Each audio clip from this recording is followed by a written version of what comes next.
Hi hello ನಮಸ್ಕಾರ. ಇವತ್ತು Hindi movie review ಮಾಡ್ತಾಯಿದ್ದೀನಿ ಫಾರ್ ದ ಫಸ್ಟ್ ಟೈಮ್. ಅದು ಒಬ್ರದ್ದು ಬಯೋಗ್ರಫಿ. ನೀವು ಬಯೋಗ್ರಫಿ ಅಂದ ತಕ್ಷಣ ನನಗೆ ನೆನಪಾಗೋದು ಜಾಸ್ತಿ MS ಧೋನಿ ಅನ್ಟೋಲ್ಡ್ ಸ್ಟೋರಿ, ಮತ್ತು ಇನ್ನೂ ತುಂಬ ಜನದಾಗಿದೆ. ನನಗೆ ಜಾಸ್ತಿ ಬೆಸ್ಟ್ ಬಯೋಗ್ರಫಿ ಅಂತಂದರೆ ಅದಿತ್ತು, ಈಗಲೂ ಇದೆ. ಬಟ್ ಈ ಮೂವಿ ನೋಡಿದ್ಮೇಲೆ ನನಗಂತೂ ಇದು ನನ್ನ ಫೇವ್ರೆಟ್ ಲಿಸ್ಟಲ್ಲಿ ಆ್ಯಡ್ ಆಗ್ತಾಯಿದೆ. ಯಾಕೆ ಹೇಳ್ತೀನಿ ಯಾವ ಮೂವಿ ಗುರು ಇದು ಅಂತಂದರೆ, ಈ ಮೂವಿ ಸಂಜು ಅಂತ. ಈ ಮೂವಿ ಹೀರೋ ರಣಬೀರ್ ಕಪೂರ್, ಇದ್ರ ಡೈರೆಕ್ಟರ್ ರಾಜ್ಕುಮಾರ್ ಹಿರಾಣಿ. ನಿಮಗೆ ಗೊತ್ತು 3 Idiots ಅಂತ ಮೂವಿ ಇದೆ. ಆ ಮೂವಿ ನೋಡಿದರೆ ಅಮೀರ್ ಖಾನಿದು ಗೊತ್ತಿರುತ್ತೆ, ಮತ್ತು ಶಾರುಖ್ ಖಾನ್ದು ಇತ್ತೀಚೆಗೆ ಒಂದು ಬಂದಿತ್ತು. ಆ ಮೂವಿ ನೋಡಿದ್ರು ಅವೆಲ್ಲ ತೆಗೆದಿರೋದು ರಾಜ್ಕುಮಾರ್ ಹಿರಾಣಿ. ಮತ್ತು ಸಂಜು ಅನ್ನೋ ಮೂವಿನ ಒಬ್ಬರದ್ದು ಬಯೋಗ್ರಫಿ. ಆ ಬಯೋಗ್ರಫಿ ಬೇರೆ ಯಾರ್ದು ಅಲ್ಲ, KGF ಅಧೀರ, ಸಂಜಯ್ ದತ್. ಯಾಕೆ ಹೇಳ್ತಿದ್ದೀನಿ ಈ ಮೂವಿನೇ ರಿವ್ಯೂ ಮಾಡ್ತಾಯಿದ್ದೀನಿ ಅಂತಂದರೆ, ನಮ್ಮ ಕರ್ನಾಟಕದಲ್ಲೂ ತುಂಬ ಯೂತ್ಗೆ ಡಿಸ್ಟ್ರ್ಯಾಕ್ಟಿಂಗಾಗಿ ಕೆಲವು ಸನ್ನಿವೇಶಗಳು ನಡೀತಾ ಇದೆ. ಈ ಟೈಮಲ್ಲಿ ಈ ಮೂವಿ ನೋಡೋದು ನನಗಂತೂ ಸೂಕ್ತವಾದದ್ದು ಅಂತ ನನ್ನ ಪ್ರಕಾರ. ಈ ಮೂವಿ ಸಂಜಯ್ ದತ್ ಅವ್ರದ್ದು ಸ್ಟ್ರಗಲ್ಸ್ ಬಗ್ಗೆ ಹೇಳುತ್ತೆ. ಅವ್ರು ಎಷ್ಟು ಕಷ್ಟಪಟ್ಟಿದ್ದಾರೆ ಅವ್ರ ಲೈಫಲ್ಲಿ, ಅವ್ರ ಅಪ್ಪ ಎಷ್ಟು ಕಷ್ಟಪಟ್ಟಿದ್ದಾರೆ ಅವ್ರ ಲೈಫಲ್ಲಿ. ಇದ್ದರೆ ಇಂಥ ಫ್ರೆಂಡ್ ಇರಬಾರ್ದು, ಇದ್ದರೆ ಇಂಥ ಫ್ರೆಂಡ್ ಇರಬೇಕು, ಎರಡನ್ನೂ ಈ ಮೂವಿಯಲ್ಲಿ ತೋರಿಸಿದ್ದಾರೆ. ಯಾಕಂದರೆ ನಮ್ಮ ಟೀಚರ್ಸ್ ತುಂಬ ಜನ ಹೇಳ್ತಾರೆ, ನೀನೊಂದು ಕೆಟ್ಟದ್ದು ಮಾಡ್ತಿದ್ದೀಯ ಅಂದರೆ ತಡಿತಾನಲ್ಲ ಅವನು ಒಳ್ಳೆ ಫ್ರೆಂಡು, ಮಾಡು ಮಾಡು ಅಂತ ಹೇಳ್ತಾನಲ್ಲ ಅವನು ಇನ್ನೂ ಕೆಟ್ಟ ಫ್ರೆಂಡು ಅಂತ. ಈ ಮೂವಿಯಲ್ಲಿ ಕ್ಲಿಯರಾಗಿ ತೋರಿಸಿದ್ದಾರೆ. ಇದು ಯೂತ್ಸಿಗೆ ಅಪ್ಲೈ ಆಗೋ ಮೂವಿ, ಅವರೇ ಅಡ್ಡದಾರಿ ಹಿಡಿಯೋದು. ಅದಕ್ಕೋಸ್ಕರ ಈ ಮೂವಿನ ನಾನು ಯೂತ್ಸಿಗೆ ಡೆಡಿಕೇಟ್ ಮಾಡೋಕ್ಕೆ ಹೇಳ್ತಿದ್ದೀನಿ. ಯಾಕೆ ಅಂತಂದರೆ ಅವರು ಪಾತ್ನ ಚೇಂಜ್ ಮಾಡಿಬಿಡ್ತಾರೆ. ಒಂದು ಸಕ್ಸಸ್ ಅನ್ನೋದನ್ನು ಬಿಟ್ಟು ಈ ಥರ ಡಿಸ್ಟ್ರ್ಯಾಕ್ಟಿಂಗ್ ಆಗಿರೋ ಕೆಲವು ಥಿಂಗ್ಸ್ ಯಾವುದು ಅಂತಂದರೆ ಅದು ಸಂಜಯ್ ದತ್ ಮಾಡಿರೋದು. ಒಂದನೇದು ಡ್ರಗ್ ಅಡಿಕ್ಟ್. ಆ ಥರ ತುಂಬ ಮಾಡ್ತಾರೆ ಈಗಿನ ಯೂತ್ಸು.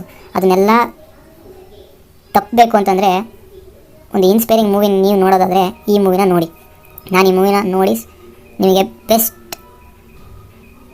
ಸಜೆಸ್ಟ್ ಮಾಡ್ತಾಯಿದ್ದೀನಿ. ಯಾಕೆ ಅಂತಂದರೆ ಈ ಮೂವಿಯಲ್ಲಿ ತುಂಬ ಎಮೋಷ್ನಲ್ ಇದೆ,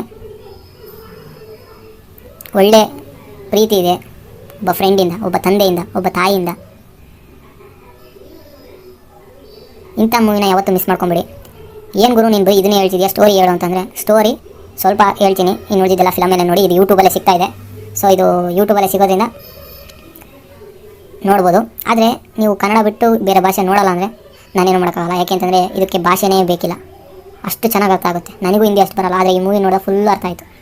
ಪಿನ್ ಟು ಪಾಯಿಂಟ್ ಎಲ್ಲ ಅರ್ಥ ಆಯಿತು. ಯಾಕೆ ಅಂತಂದರೆ ರಣಬೀರ್ ಕಪೂರ್ ಆ್ಯಕ್ಟ್ ಮಾಡಿಲ್ಲ, ಜೀವಿಸಿದ್ದಾನೆ ಈ ಫಿಲಮಲ್ಲಿ. ಅಷ್ಟು ಚೆನ್ನಾಗಿ ಮಾಡಿದ್ದಾನೆ. ಅನಿಮಲ್ ನೋಡೇ ನಾನು ಅಡಲಾಗ್ಬಿಟ್ಟಿದ್ದೆ, ಇದು ಏನು ಗುರು ಹಿಂಗೆ ಆ್ಯಕ್ಟ್ ಮಾಡ್ತಾನೆ ಅಂತ. ಆದರೆ ಅದಕ್ಕಿಂತ ಬಾಪ್ ಆಗಿರೋದು ಸಂಜು ಮೂವಿ. ಸ್ಟೋರಿ ಪ್ಲಾಟಿಗೆ ಬಂದರೆ, ಸಂಜಯ್ ದತ್ನ ಎಲ್ಲರೂ ಟೆರರಿಸ್ಟ್ ಅಂತ ಕರೀತಿರ್ತಾರೆ.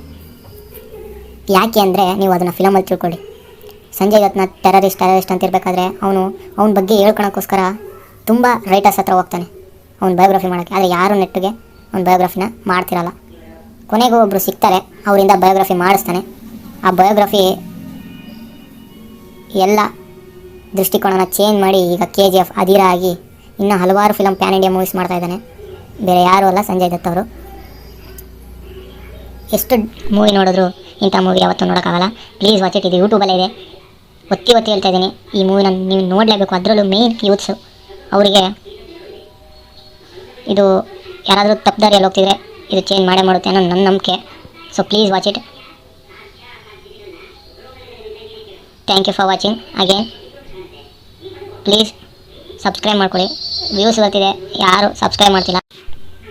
ಆ್ಯಂಡ್ ಲೈಕ್ ಮಾಡಿ. ಮತ್ತೆ ಸಿಗೋಣ.